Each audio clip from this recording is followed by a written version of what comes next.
पंकजा मुंडे आक्षेपार्ह पोस्ट प्रकरणात धारूर शहरामध्ये ओबीसी समाजाने कडकडीत बंद पाळून तहसीलवर मोर्चा काढला। यावेळी मोठ्या संख्येने ओबीसी समाज बांधवांची उपस्थिती होती। सदर मोर्चा आज शुक्रवार दिनांक 14 जून रोजी दुपारी 12 वाजता काढण्यात आला।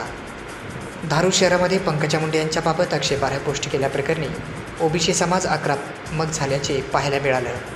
ओबीसी समाजाने एकत्रित येत धारूर तहसील कार्यालयावर भव्य असा मोर्चा काढला होता। या मोर्चामध्ये हजारोंच्या संख्येने ओबीसी समाज मुख्य रस्त्यावर उतरल्याचं पाहायला मिळालं। पंकजा मुंडे यांच्या समर्थनार्थ प्रशासनाला ओबीसी समाजानं निवेदन दिलं आहे। तसेच पंकजा मुंडेबाबत आक्षेपार्ह पोस्ट करणाऱ्यावर कारवाई करावी व अटक करावे अशी देखील मागणी करण्यात आली आहे।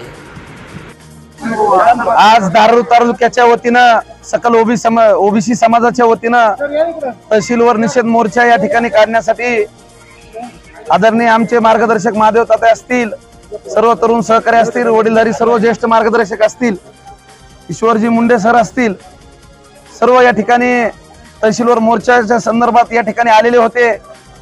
आपण पाहिलं की जिल्हाभरात नव्हे तर महाराष्ट्रभरात ओबीसींचे या ठिकाणी मोर्चे निघतात।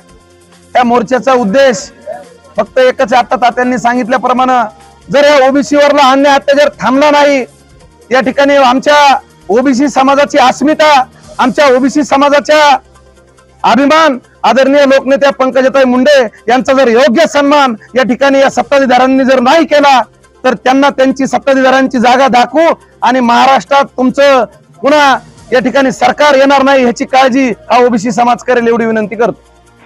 अशा प्रकारे भाजपाच्या राष्ट्रीय सचिव पंकजा मुंडे यांच्या आक्षेपार्ह पोस्ट प्रकरणात त्यांच्या समर्थनार्थ ओबीसी समाज उतरून थेट तहसीलदार यांना त्यांनी निवेदन दिले आहे।